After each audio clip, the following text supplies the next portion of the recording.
What's up, everyone? My name is Chris Fanzon. You are listening to the Hidden Doors podcast. Today, we're talking about how to overcome procrastination. That damn procrastination. Don't forget, at the end of this video, we also do a word of the day. So stay to the end so you can build your vocabulary. And if you like what you hear, give me a thumbs up on this video, hit the subscribe button and the notification bell so you can stay up to date on more podcasts like this. I hope you enjoy.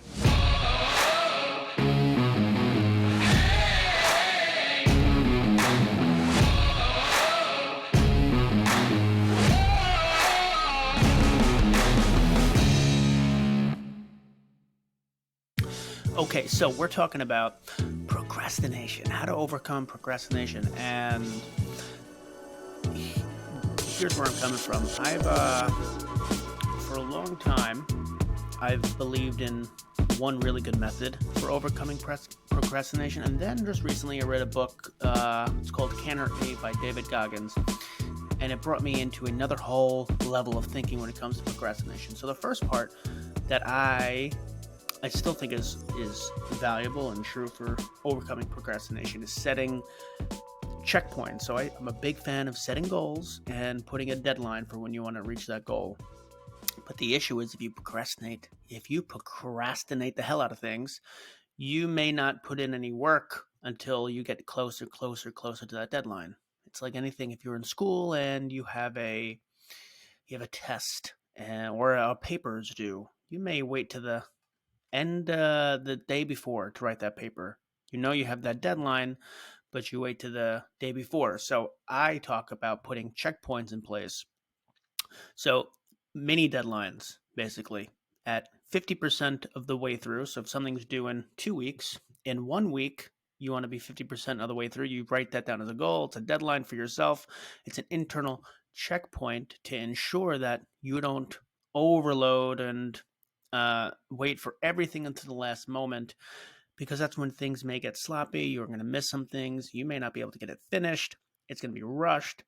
And that's how you help prevent procrastination with checkpoints. Mini deadlines. It doesn't have to be 50%. It could be 25%, 50%, 75%, 100%. Many deadlines to ensure you're tracking to be on pace to reaching that final deadline. Now that's one part. Then I read this book, Can't Hurt Me by David Goggins. First of all, David Goggins is a nut job. Bad mother effer that guy is. And the book is about overcoming massively difficult physical obstacles, not just physically, but majority of it is the mental aspect of it. How do you run 100-mile marathon? You have to be in shape, yes, but halfway through you may want to quit, and it's a mental game. You got to play a mental game. And so David Goggins has been through a ton. My table's shaking. David Goggins has been through a ton of extremely difficult physical situations, whether it was in the Navy SEALs. He did Hell Week 3 times. He runs 100-mile marathons in 24 hours often. He tried the push-up Guinness. He tried to beat the record for how many push-ups are done in 24 hours. He tried that 3 times. I think it's like 4,020 push-ups. I think he beat that, but with 4,040. Don't quote me on that, but around that. He's done very tough things, and each and every single one of them have been accomplished not because of the physicality of himself, but because the mentality. And what he says is the more and more and more and more you do something extremely difficult and you don't even think you can do it, but you do it anyway and you fight through it, you start to callous your mind, and your mentality starts to say, okay, I've done all these ridiculously hard things, and all the other things that you might have been procrastinating about that seem just annoying to you. Maybe it's a daily chore. Maybe it's something on your goals or New Year's resolutions that you've wanted to do, but you didn't have time and you didn't want to put in the work or effort. You just feel lazy. when you callous that damn brain of yours by doing extremely difficult things that you don't want to do, you start to procrastinate less. I'm dealing with this myself right now. So after I read this book, I got inspired as hell, and I said, okay, I'm going to start doing things that are intentionally uncomfortable to do, intentionally that suck. And what that translated to is, for example, today it is 5:08 a.m. There's two things that I'm doing. I'm waking up at 4 a.m., which one sucks. Two, I am purposely now running. I run outside maybe a mile and a half. I actually eventually want to make it longer, but I do a run and then some, push-ups and air squats to do a nice workout. But I wake up early and then I go on a run in the morning. And I'm actually going to go do that right after this podcast. But it is 33 degrees out and it's raining a little bit. So I think we can all probably agree, if I had the choice of making a comfortable choice, staying in bed and not going outside running in the rain while it's near freezing is probably way more comfortable. But then the other side of it is, if I don't do these extremely uncomfortable, annoying, difficult, not near impossible. That's not near impossible, but it's for most people, it's as soon as you hear, oh, you're going to wake up at 4 and run at 33 degrees with rain, 99% of the people are going to say, not a damn chance. But the people who do, they start to callous their mind. And then the small things that they haven't been doing, it's less of an issue. And when I say callous, people who aren't familiar with exercising a lot, people who go to the gym and they lift in bars and they're doing all this stuff, they're getting juiced, their hands start to get harder. It's called callousing.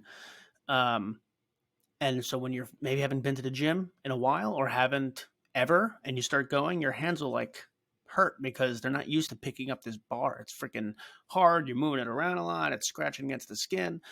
It feels uncomfortable. But then when you do it every single day, your hands are like rock solid and they're fine with this bar. It's like they have adapted to be handling this bar. They're callous, they're hard. And when you callous your mind from doing all these hard, difficult, intentional, you're by design, I'm putting myself through hell a little bit. At four in the morning, I'm like, it would be beautiful if I could just stay in this bed until 6 or 7, wake up, and then do what I have to do.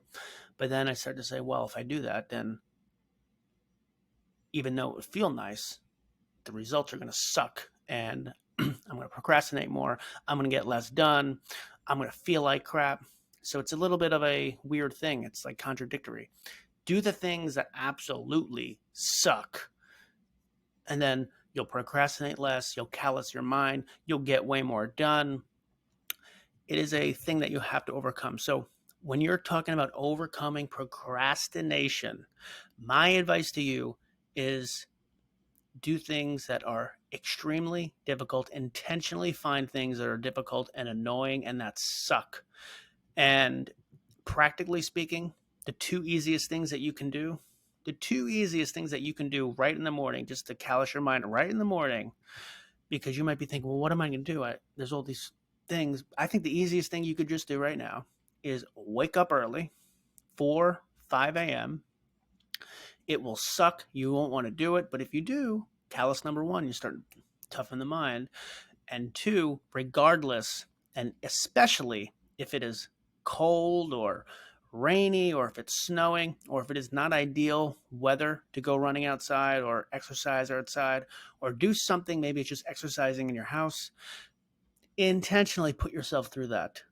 And here's how it's going to work. In the beginning, it's going to absolutely suck. You're going to think about it. You're going to say, F, I don't want to do this. And then you force yourself to pity. I know there's going to be the benefits on the other end. Then you do it. Then it starts to suck a little less. Oh, the lead up to something is always a little worse, right? The lead up to a vacation is always so exciting, and then you get to it. It's not less a little less exciting than the lead up. The run is the lead up is, oh my God. it's freaking 5 o'clock in the morning. I got to go running right now. This is ridiculous. But then you do it, and then it's a little less. It sucks a little bit less. And then at the end, for some reason, at the end, you feel golden. You just overcame an extremely tough, difficult mental hurdle. And then once you've got that momentum going in the day, every hurdle is just a leap. F every hurdle. Boom, boom, boom. You don't want to get this done. You're a little lazy for this. Those don't even matter to you. You just woke up and conquered your day in the morning. And if you continually do that, you'll start to get hard. You start to harden. I've been doing this for maybe about less than 3 or 4 days. So I'm not going to sit here and tell you that I'm this hard mother effer. Not even close. But I'm working on callousing my mind, following the David Goggins advice. And if I find something extremely difficult, I'm going to purposely do it, purposely get uncomfortable, so I stop procrastinating when there's a little annoyance in my way. So that is the procrastination, how to overcome your procrastination. And we have a word of the day. Let me get it. So it's on page 210.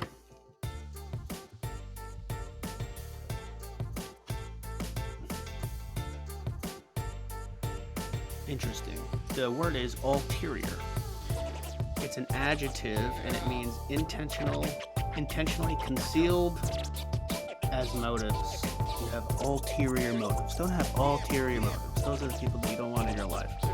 So ulterior, go use that word in your vocabulary.